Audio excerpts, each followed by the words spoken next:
time. Now, the thing I discuss in the class, I will not discuss online. So that is different. So let us see something about acceptance sampling. I hope you have covered acceptance sampling to some extent, right? Everybody knows about acceptance sampling. Is there anybody who does not know the acceptance sampling? Gentlemen and girls, Sir, did you cover acceptance sampling in your undergrad? Yes or no? no, sir, actually. Is it supposed to be covered? Anyway, let us see. Now, suppose you are producing products in terms of lots, right? In terms of lots, we understand lot, right? So each box or each pallet is considered as a lot, for example. Now, how can you deal with customers where certain amount of products are defective or there are defects? When we talk about acceptance sampling for attribute, or we are talking about, say, attribute. Attribute means something that you cannot measure, right? But you see something wrong. So those characteristics are called attributes. For example, say some parts have some broken things, or some scratch, or missing of some parts, right? So those things are called attributes. For example, say the color of a wall, you cannot measure,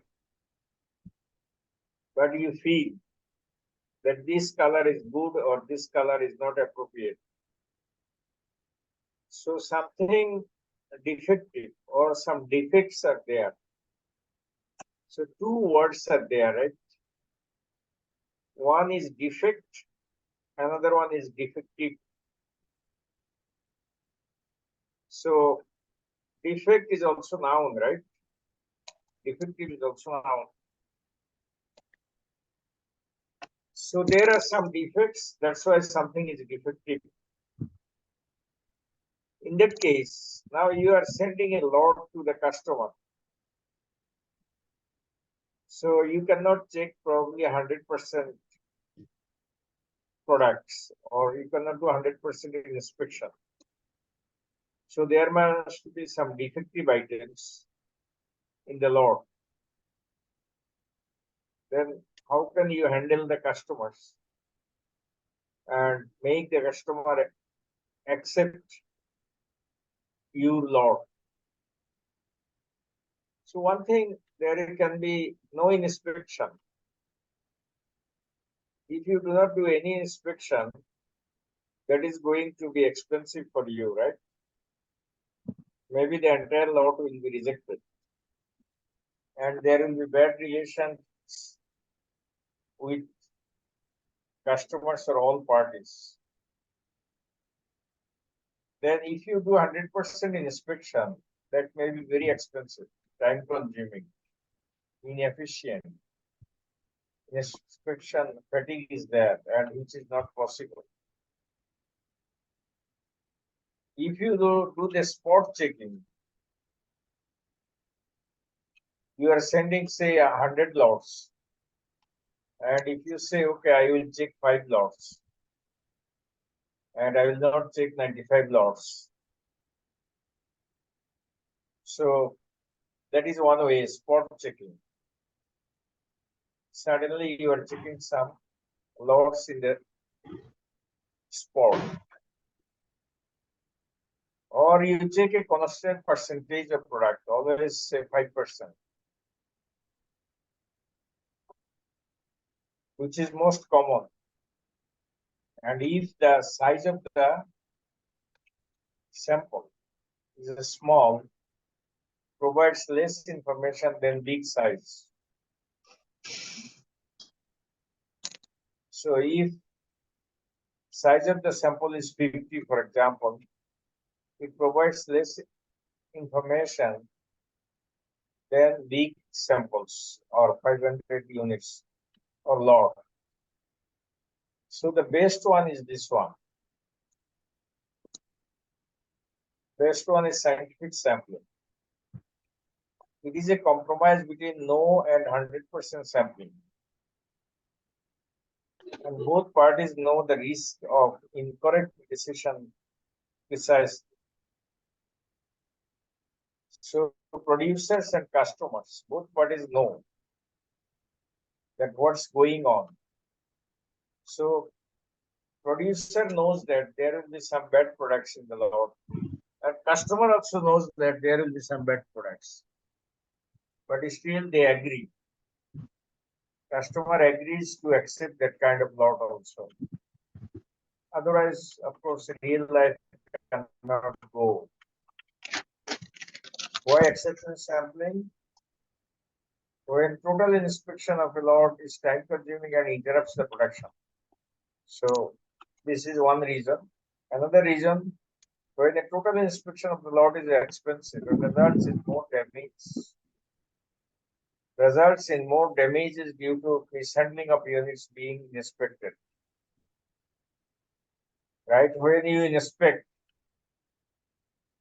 all, do the total inspection, probably there will be some damage due to inspection, right? Because of mishandling.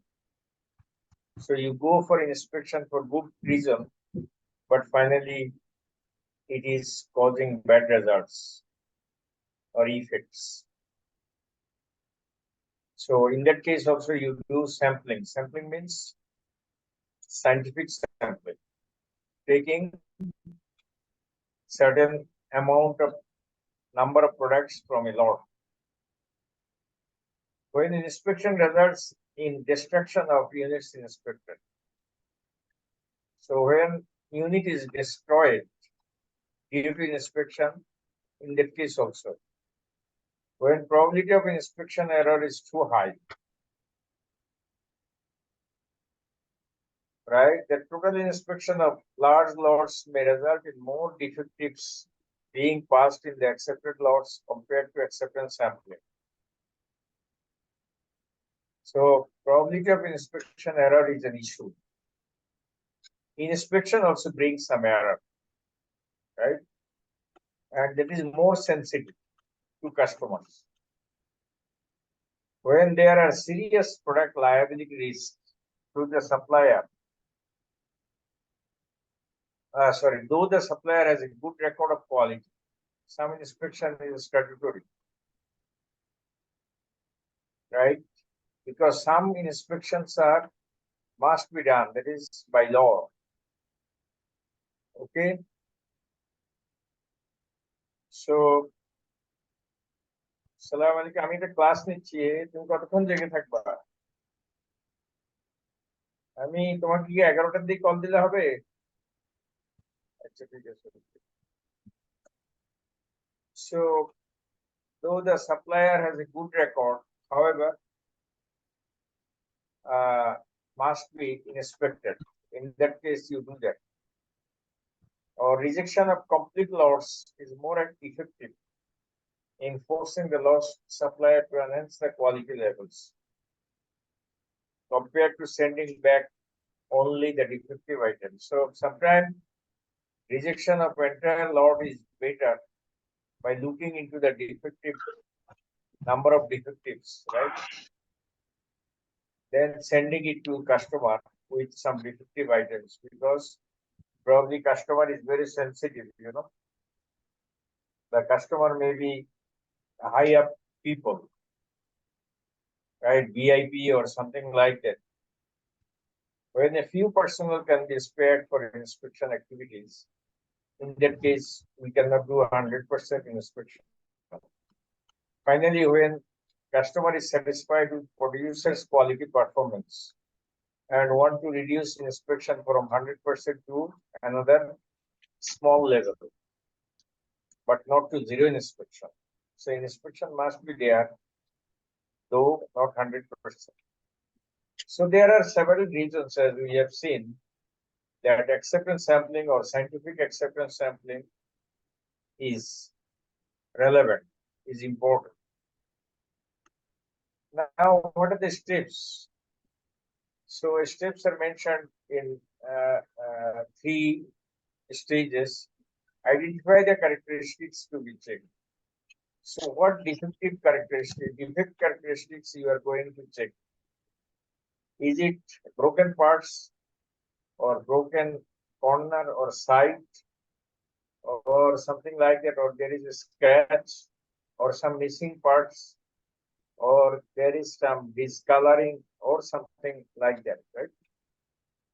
See the characteristics. Which characteristics do you consider or do you need to check? Then obtain reliable and accurate measuring equipment. Here, so you see how are you going to brand this one? Provide a method of random sampling. So use a random sampling, not biased sampling. Random sampling means something that is unbiased. That is probability of taking any uh, taking a sample from anywhere of the lot is equal. That is called random sampling, right?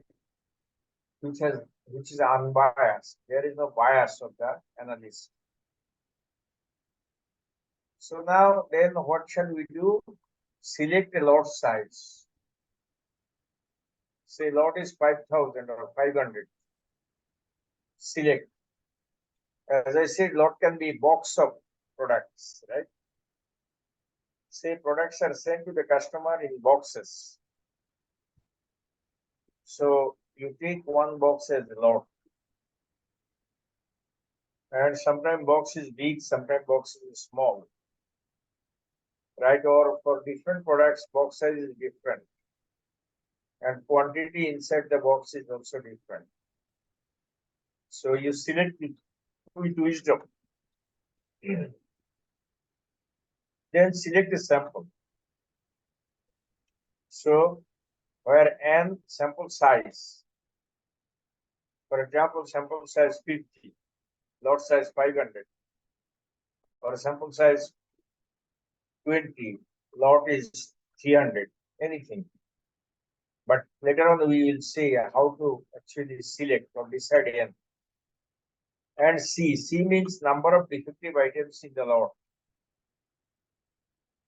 So say out of 50, if 2 items are defective, then you are going to reject the lot.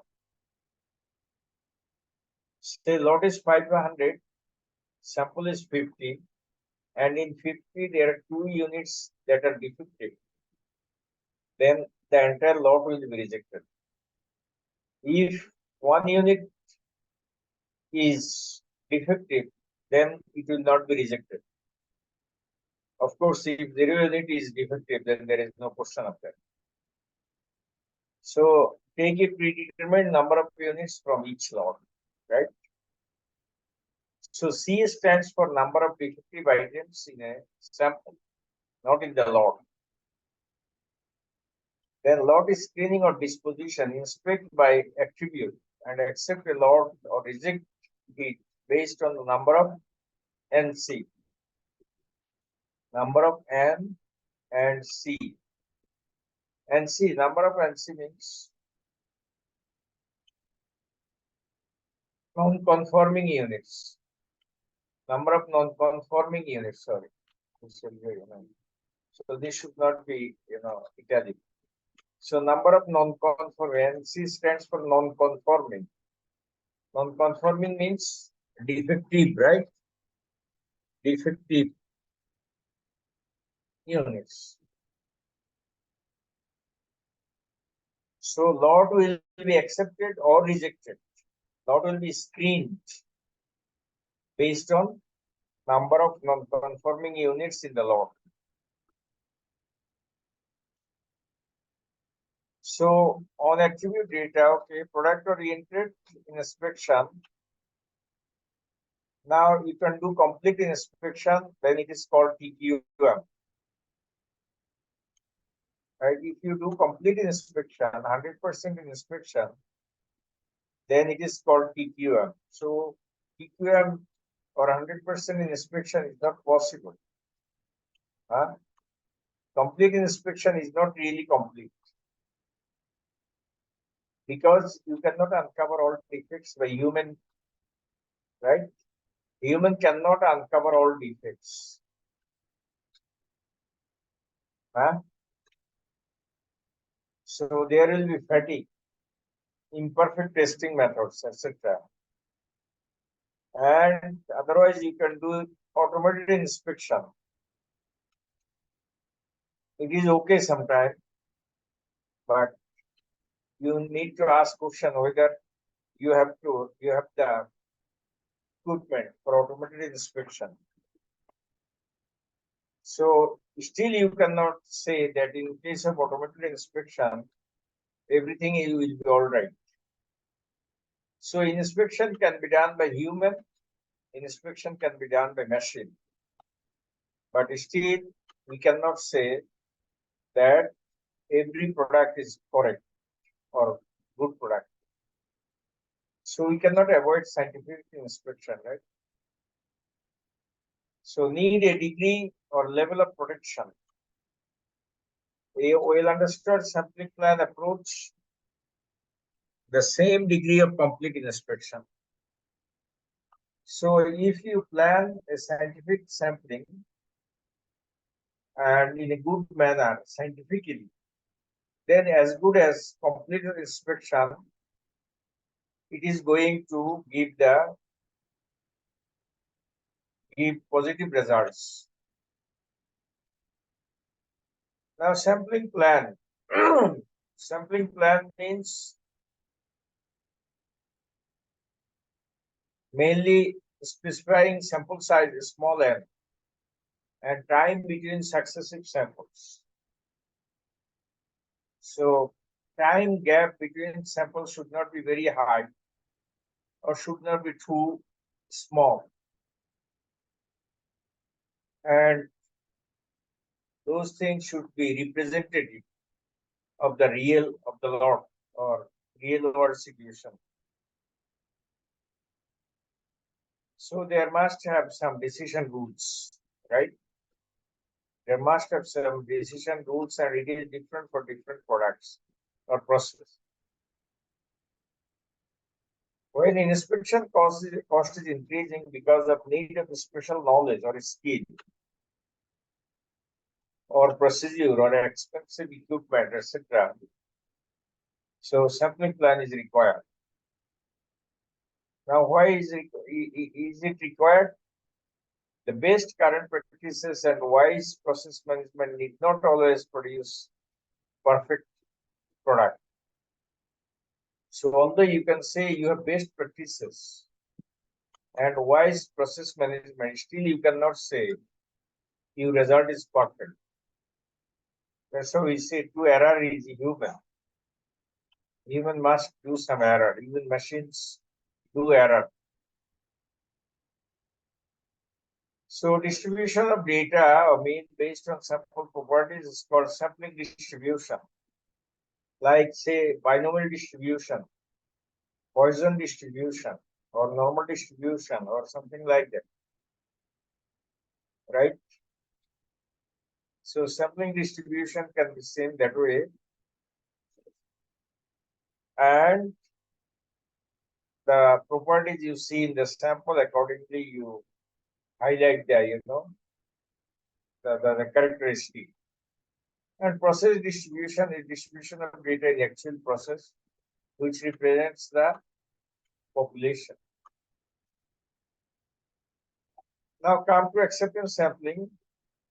A lot of n items, n number of items, lot size, is a good enough.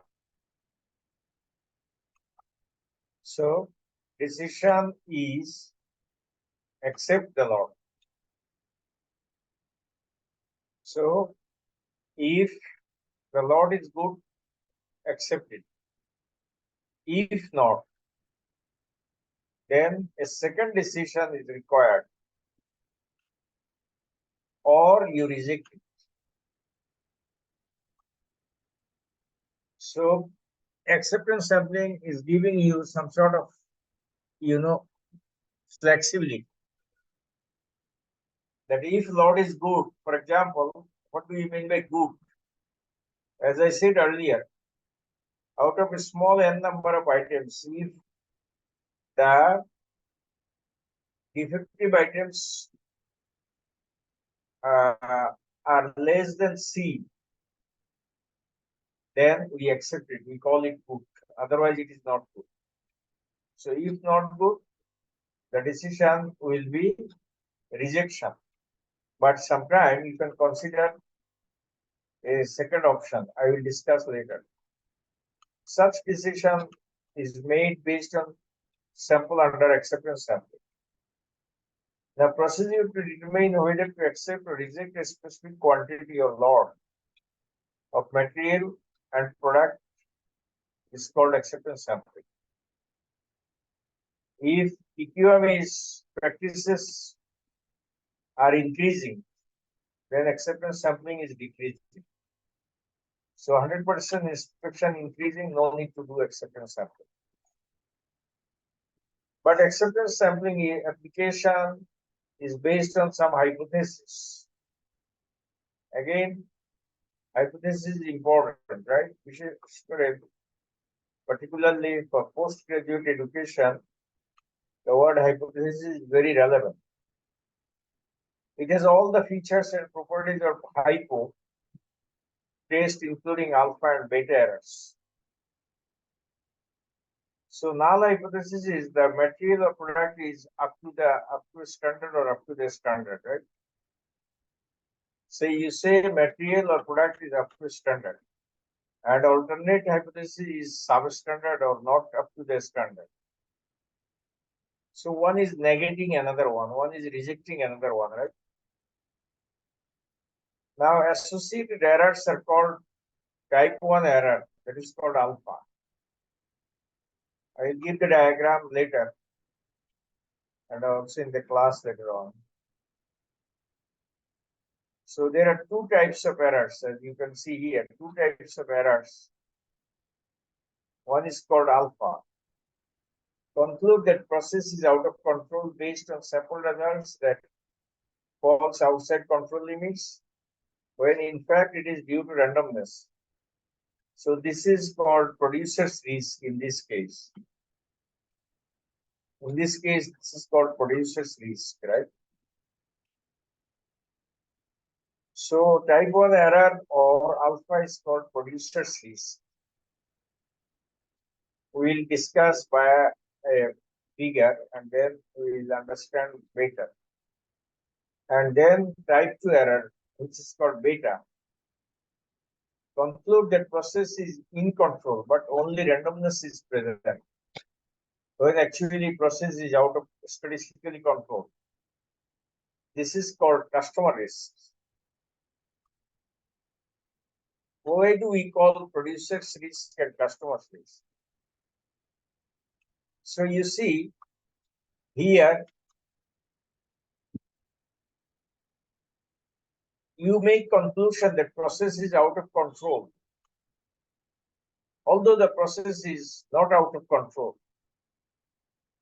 But you make this decision because of randomness. Randomness means my class, say, out of 500 units of products in a lot, you are checking only, say, 50 units. And based on 50 units, you say, I will reject the lot because it is out of control. But maybe the rest 450 units are quite good. Incidentally, some defectives are there in those 50 units. Sadly, this goes against producer, and that's why it is called producer's lease. Do you understand me, please? Because we are taking 50 units from anywhere of the lot, and unfortunately, in those 50 units, there are more defectives, but not necessarily in the entire lot. However, based on this random sampling, we are going to make a decision that process is out of control. So producers say, oh, it's very sad. Maybe the other products are not bad, but this this is unfortunate, my bad luck. আমার তকদির খারাপ যে 50টার মধ্যে খারাপ গুলা গেল, অথচ বাকি 450টার মধ্যে অনেকগুলোই ভালো আছে, সেখানে এত খারাপ নাই, কিন্তু the entire lot is rejected. So that's why it is called producer's lease. Similarly, type B error is that customer is accepting bad lot, but in the name that it is in control. Although the lot is bad, out of control, right? It's statistically controlled. So this is customer's risk. So, are there any questions, please? Here, did you understand producer's risk and customer risk?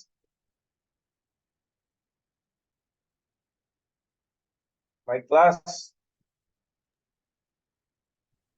Yes, sir. nobody is responding. Did you understand producer's risk? This is Yes, sir. important. Yes, sir.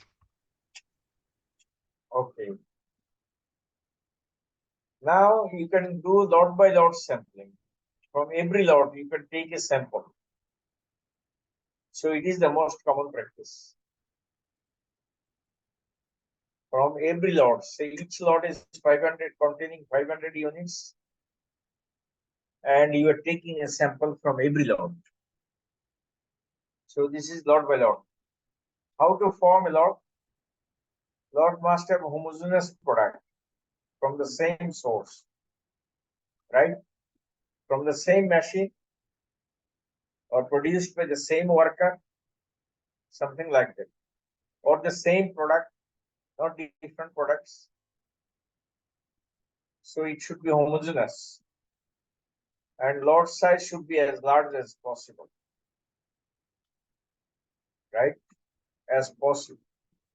Number 3 is comfortable in material handling systems in both parties. Now you should not say the box size is 500, so you should not make it 1000 or 600, 700, something like that. Otherwise, people cannot carry it. Handling will be difficult and things will be damaged, right? If you go to an airport, in a single bag, you will be allowed to take 25 kg maximum.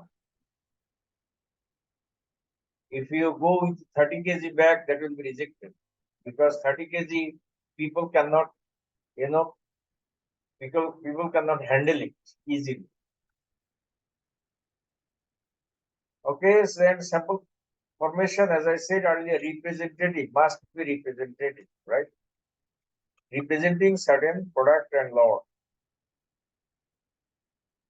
Different types of sampling plan. Now, one is called single sampling plan. You take only one sample and make the decision, right?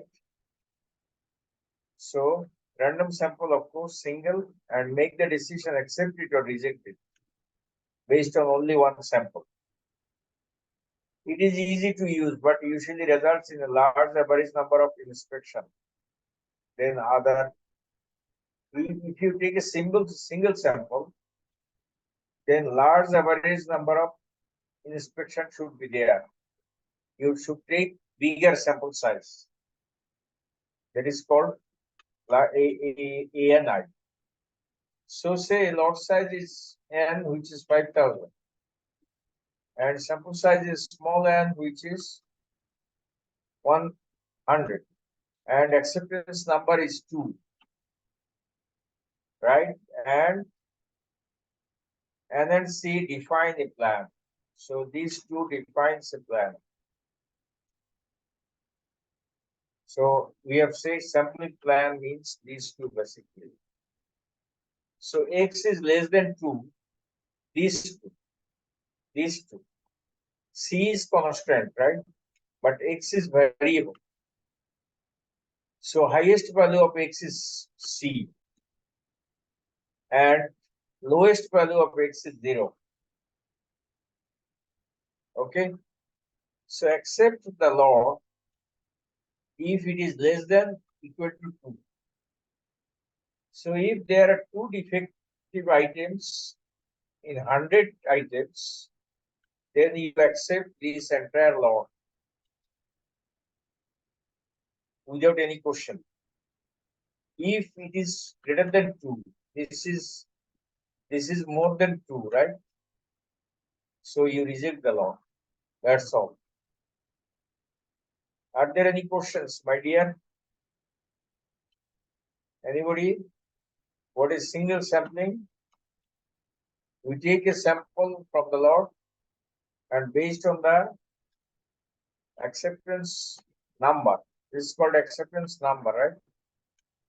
We accept the lot, otherwise reject.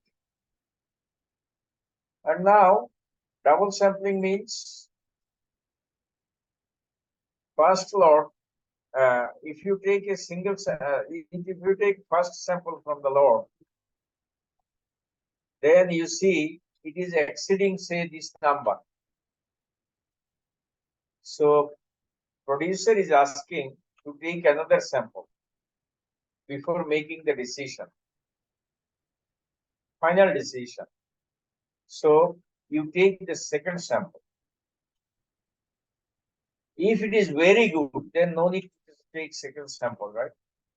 But if it is not so good, it is exceeding the acceptance number, then go for second sample.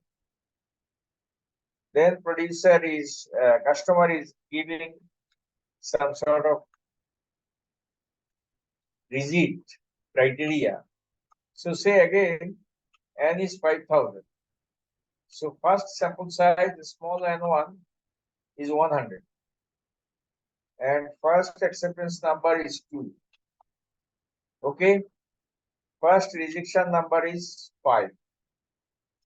So meaning is that if you take this sample and if you find that there are 5 defective items in 100, then you are going to reject it. Straightforward, right? But if you find more than 2, say 3 or 4, but less than 5, then you take a second sample. Okay, this is mentioned over here, as you see, 3 to 4, go for second sample. So second sample size is larger, you see, 200.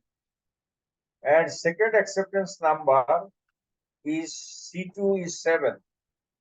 These 7 means actually these 2 plus these 5. So it is 7. Right? So this C2 means C1 plus R1. Combined rejection number must be 1 after this. So this is 7, that one must be 8. So customer is going to tolerate only 1 unit now. Only 1 unit extra. Right? So R1 plus R2 equal to C1 plus 1, C2 plus 1, as I say. C2 plus 1. So that is R1 plus R2.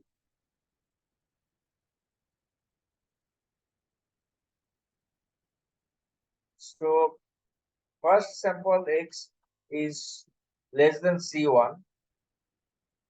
Okay, accept the lot. In that case, accept the lot. and second sample, first sample, X is greater than C1, but C is greater than R1, reject the lot. This is C1 actually. C means acceptance number, sorry, okay. First sample, if it is in between, as I said earlier, you go for second sample. And then you check accordingly. We will do the calculation later. Then last one is multiple or sequential sampling. So take the third sample or fourth sample or fifth samples until the lot is exhausted or a decision is made. And sample size here are kept gradually smaller. You can see the figure, one figure now. So this is cumulative sample size, you see, number of defectives. So you take the first sample here. According to number of defectives, you see. So cumulative sample size is say 8. Okay. Then you take another sample. Then you take another sample. Then you take another sample. Then you take another sample. And make a decision to reject. So this part is rejection, is shaded part. And this clear part is acceptance. If it is, goes higher level of defectives, then rejected. If it is remaining the lower side of the defective numbers, then it is accepted. And then continuous sampling means you take sample one after another, and so on and so forth. So this is called continuous sampling. If lot quality is known, then if lot quality is known, no need to make any sample. The quality of lot is already known, say 2% defective in the entire lot. So no need to go for sampling. So the rest portion I have to do in the class. Probably it will be a bit difficult to, demonstrate everything here. So inshallah, rest part I will do in the class, right? Sometime later. And I don't have those figures here, and figures will be drawn in the class. With that, I stop here for today. Are there any questions, please? Sir, do you provide the sheet in the Google Classroom, sir? This class note? Yes, sir. Definitely, class note will be given. I have to check whether it is already there or not. It You is can not. check it. Yeah, I checked, sir, but the accepted sampling of attitude data is not available, sir, in this Google Classroom. Okay, then I will give. Then I will give, inshallah. No problem. Thank you, sir. Thank you, sir. Any questions? So then I stop here. Thank you very much. All the best wishes. May Allah bless Thank you, you sir. all. Assalamu alaikum wa rahmatullah. Sir. Walaikum assalam, sir. Assalamu alaikum, sir.